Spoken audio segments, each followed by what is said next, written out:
ஓம் ஸ்ரீ குருப்பியோ நமக. நன்றாக குருவாழ்க, குருவே துணை.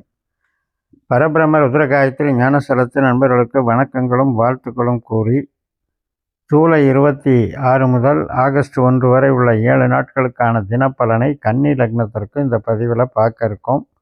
முதல் நாளான ஜூலை 26 சனிக்கிழமை ஆயில்யம் நட்சத்திரம், கடகராசியான நமக்கு 11ஆம் இடமான லாபஸ்தானத்தில் சந்திரன் புதனுடைய நட்சத்திரமான ஆயில்யத்தில் பயணிக்கிற அதே வேளையில் புதன் கிரகமும் அதே நட்சத்திரத்தில் புதன் சந்திரன் இணைவு அப்படிங்கிற ஒரு அமைப்பை வச்சுருக்கு. நமக்கு லக்னாதிபதி புதன், லாபாதிபதி சந்திரன், 2 பேரும் சேர்ந்துருக்காங்க, புதனாகவே வேலை செய்கிறாங்க. அதனால் இன்றைக்கி நம்ம திறமைகள் வெளிப்படும், நம்முடைய ஈடுபாடுகள் அனைத்துமே நமக்கு வெற்றி தரும்.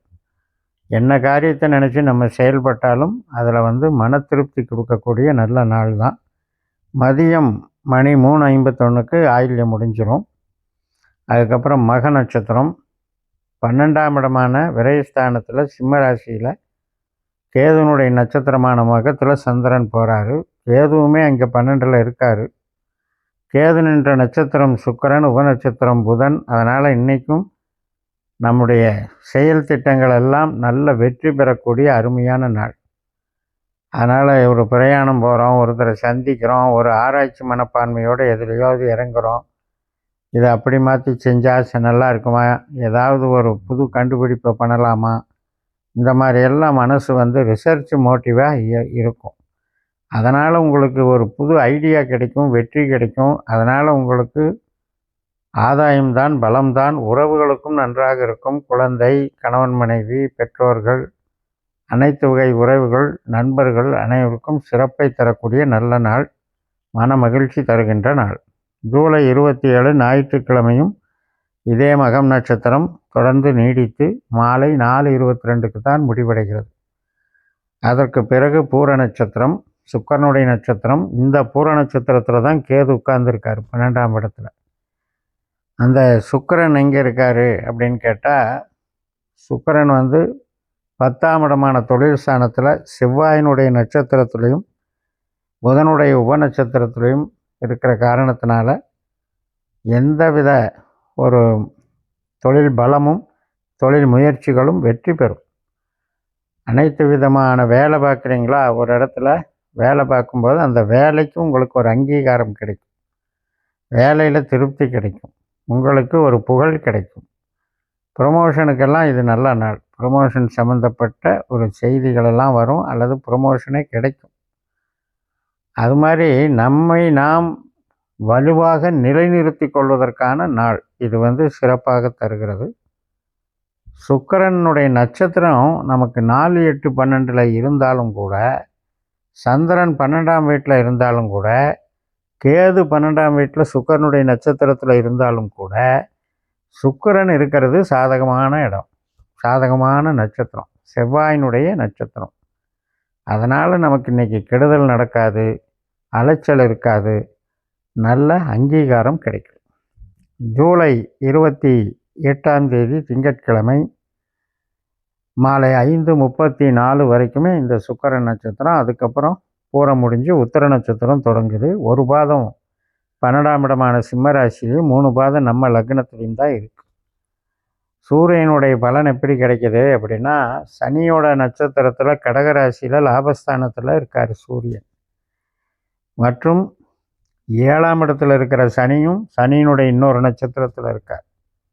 அதனால் இன்றைக்கி புதிய ஒப்பந்தங்கள் ஏற்படும், புதிய கான்ட்ராக்டுகள், புதிய சந்திப்புகள், புதிய அணுகுமுறைகளின் மூலம் நமக்கு ஒரு வெற்றி, லாபம், பொதுஜன தொடர்பு, பேங்கிங்கு, இது மாதிரியான விஷயங்களெல்லாம் இன்றைக்கி சக்ஸஸ் நடக்கும். அதே மாதிரி ஒரு சங்கம், சபை, கம்யூனிகேஷன், கட்சி, அரசியல், இது சார்ந்தும் அந்த ஒரு புகழ் கிடைக்கும். ஏன்னா சூரியன் அப்படிங்கிறது அரசு சார்ந்தது, அரசு அதிகாரம் சார்ந்தது, தலைமை பொறுப்பு சார்ந்தது. அது 11ஆம் இடத்துல இருக்கிறபடியினால நமக்கு நல்ல வெற்றி கிடைக்கும், பொதுஜனத்தின் நம்பிக்கை கிடைக்கும். ஜூலை 29ஆம் தேதி செவ்வாய்க்கிழமை இரவு 7:26 வரைக்குமே இந்த உத்திர நட்சத்திரம் தான். உத்தரம் அப்படிங்கிறது ஐயப்பன் பிறந்தது, சாஸ்தா பிறந்த நட்சத்திரம். அதனால் கோயில் வழிபாடுகள் இன்றைக்கி நல்லது. சூரியன் அப்படின்னாலே கோயில்னு அர்த்தம். அதுவும் 10ஆம் இடங்கும்போது அந்த கோயிலை வழிபட்டு விட்டு நீங்கள் எந்த கர்மா செஞ்சாலும் அந்த கர்மாவில் வந்து உங்களுக்குன்னு ஒரு தனிப்பட்ட அங்கீகாரத்தை கொடுத்துட்றார். அதனால் நம்முடைய ஜனன ஜாதகத்தில் நீங்கள் 8ஆம் பாவம் 12ஆம் பாவ தொடர்பில் சூரியன் இருந்தாருன்னா இன்றைக்கி கொஞ்சம் அலைச்சல் இருக்கும், பனிஷ்மெண்ட் இருக்கும், ராஜ தண்டனைன்னு சொல்கிறது. அதாவது மேலதிகாரிகள் நம்மளை வந்து ஏதாவது ஒரு விதத்தில் பனிஷ் பண்ணுறது. அதை கொஞ்சம் அவங்கவுங்க ஜாதகத்தில் சில பேருக்கு அது நடக்கலாம். இந்த இரவு 7:26க்கு மேலே அஸ்த நட்சத்திரம் தொடங்கிறது வந்து ஆன்மீக பலம் கிடைக்கக்கூடியது. உறவுகளுக்கு, குதூகலத்துக்கு, குழந்தைகள் சந்தோஷத்துக்கு மற்றும் திருமண சார்ந்த சுப நிகழ்ச்சிகளுக்கெல்லாம் ஏற்ற நாளாக இருக்கிறது. அஸ்தம் அப்படின்னா ஒரு கையினுடைய ஆசீர்வாதம்னு அர்த்தம், குரு வழிபாடுன்னு அர்த்தம். திருவோணம்னா கோயில்னு அர்த்தம், ரோகிணின்னா பிரம்மான்னு அர்த்தம், நீர் ஊற்றுன்னு அர்த்தம். அப்போ இதெல்லாம் வந்து நமக்கு சுய பரிசீலனை, தியானம், ஜபம், ஆன்மீகம், கோவில் வழிபாடு இதுகளுக்கெல்லாம் சிறப்பு. என்டர்டெயின்மெண்ட், குழந்தைகள் இது சார்ந்த குதூகலத்துக்கு நல்லாயிருக்கும். மொத்தத்தில் இந்த நாளில் வந்து நமக்கு ஆரோக்கியமும் உறவுகளும் பலப்படக்கூடிய நல்ல நாள். ஜூலை 30ஆம் தேதி புதன்கிழமை முழுக்க அதாவது 9:52 வரைக்கும் இந்த அஸ்த நட்சத்திரம் தான். அதனால் இது வந்து நமக்கு ஒரு வெற்றியை தரக்கூடியது, நல்ல நாளாக இருக்கிறது. ஆனாலும் கூட பெருசாக உற்பத்தி சார்ந்து, ட்ரேடிங் சார்ந்து இன்றைக்கி அவ்வளோ மூவ்மெண்ட் இருக்காது. மார்க்கெட்டிங் நல்லாயிருக்கும், பிரபலப்படுத்திக்கலாம், நாம் கேன்வாஸ் பண்ணிக்கலாம், பிரபலப்படுத்திக்கலாம். ஜூலை 31ஆம் தேதி வியாழக்கிழமை சித்திரை நட்சத்திரம். 2 பாதம் நம்ம லக்னத்துலேயும் 2 பாதம் துலாத்துலேயும் இருக்குது. செவ்வாயும் நமக்கு 12ஆம் வீட்டில் இருந்து இப்போ லக்னத்துக்கு வந்துடுறாரு. அவரு சூரியனை போல செயல்படுகிறாரு. சூரியனுடைய அமைப்பிலையும் குருவினுடைய உபநட்சத்திரத்திலையும் செவ்வாய் இருக்கார். இந்த 12ஆம் இடத்துல இருக்கிற சூரியனை போல லக்னத்தில், அதாவது 11ஆம் இடத்துல இருக்கிற சூரியனை போல லக்னத்தில் இருக்கிற செவ்வாய் இருக்கிறதுனால பொதுஜன தொடர்பு இன்றைக்கி நல்லா இருக்கும். நம்மளை விட பெரிய ஆளுங்க, விஐபிஸ், தலைமை பொறுப்பில் இருக்கவங்க நம்மளுக்கு ஏதாவது ஒரு சப்போர்ட்டாக இருப்பாங்க. செவ்வாயை பொறுத்த வரைக்கும் சுக்கிரனுமே செவ்வாய் நட்சத்திரத்தில் இருக்குது. அதனால் இன்றைக்கி ரியல் எஸ்டேட்டு, கன்ஸ்ட்ரக்ஷனு இந்த மாதிரி லைனில் இருக்கவங்க, அரசு வழியில் ஒர்க் பண்ணுறவங்க எல்லாத்துக்குமே ஒரு அடிஷ்னல் இம்ப்ரூவ்மெண்ட் கிடைக்கும்.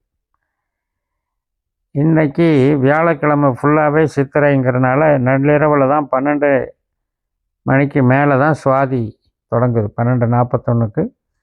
கடைசி நாளான ஆகஸ்ட் 1ஆம் தேதி வெள்ளிக்கிழமை சுவாதி நட்சத்திரம். ராகுனுடைய செயல்பாடு. ராகு 6ஆம் இடத்துல குருவனுடைய நட்சத்திரத்தில் இருக்கார். அதனால் நல்ல நன்மைகள் நடக்கக்கூடிய அமைப்பு. 10ஆம் இடத்துல இருக்கிற குருவும் 6ஆம் இடத்துல இருக்கிற ராகுவும் ஒரு சார பரிவர்த்தனையில் இணைகிறார்கள். அதனால் வேலை வாய்ப்பில் இருக்கவங்க மற்றும் தொழிலில், சொந்த தொழிலில் இருக்கவங்களுக்கெல்லாம் இன்றைக்கி நல்ல ஆதாயம் கிடைக்கும், பணவரவு கிடைக்கும், வளர்ச்சி இருக்கும். கன்னியா லக்னத்துக்கே பெருசாக பலன் தர்றவங்க ராகுவும் குருவும் தான். 2ஆம் இடத்துல சுவாதி விசாகம், 6ஆம் இடத்துல சதயம் புரட்டாதி, 10ஆம் இடத்துல திருவாதிரை புனர்பூசம். இந்த நட்சத்திரங்கள் தான் அந்த நமக்கு பணம் தரக்கூடிய நட்சத்திரங்கள்னு சொல்லி நிறைவு செய்கிறேன். இந்த சேனலை சப்ஸ்கிரைப் பண்ணி ஷேர் பண்ணுங்கள். உங்கள் தனிப்பட்ட ஜாதக பலாபலன்களை என்னுடைய வாட்ஸ்அப் நம்பரில் தொடர்பு கொண்டு பலன் பெறுங்கள். உங்களிடமிருந்து விடைபெறுகிறேன். உங்கள் ஜெயம்எஸ். நன்றி, வணக்கம்.